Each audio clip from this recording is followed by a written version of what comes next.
Dr. Sharp-Collins, you may open.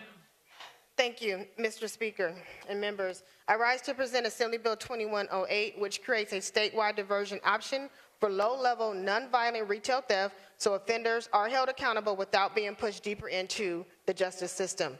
Prop 36 promised voters, obviously they promised for folks to be rehabilitated and to give them the opportunities, but also maintain the accountability.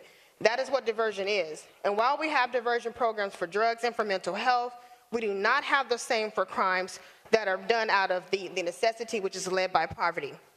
Assembly Bill 2108 creates pathways into work, whether vocational and or apprenticeship programs, to help lift individuals out of poverty and curb retail theft. The bill explains, but it actually excludes any theft that involves violence or threatened violence, organized retail theft offenses, and habitual repeat theft offenders. Furthermore, the bill ensures that judges retain the discretion to evaluate a defendant's suitability for diversion based on the actual case.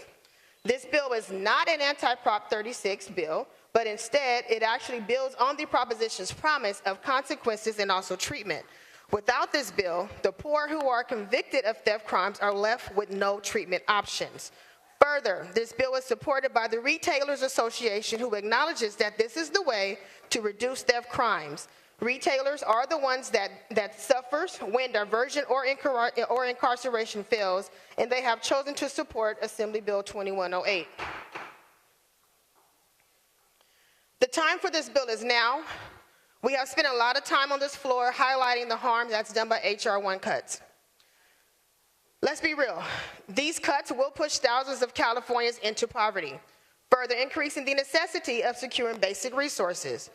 So what do we think will happen when 562,000 Californians loses their actual food assistance valued at approximately $6 a day?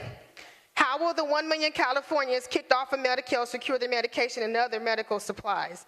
And where will families find the resources to care for their senior family members who stand to lose over $1 billion in funding out of the May revise?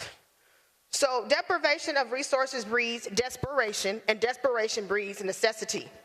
If these people end up caught in the retail theft due to poverty and necessity, are they less deserving of diversion opportunities and treatment than those experiencing addiction and mental health challenges? Or should our justice system lift up equity and compassionate access to off-ramps as promised in Prop 36? So Assembly Bill 2108 provides prosecutors with a structured pathway to what I respectfully ask for your support for AB 2108 to create a diversion program to make good on the promises of access to treatment and rehabilitation. I respectfully ask for an aye vote.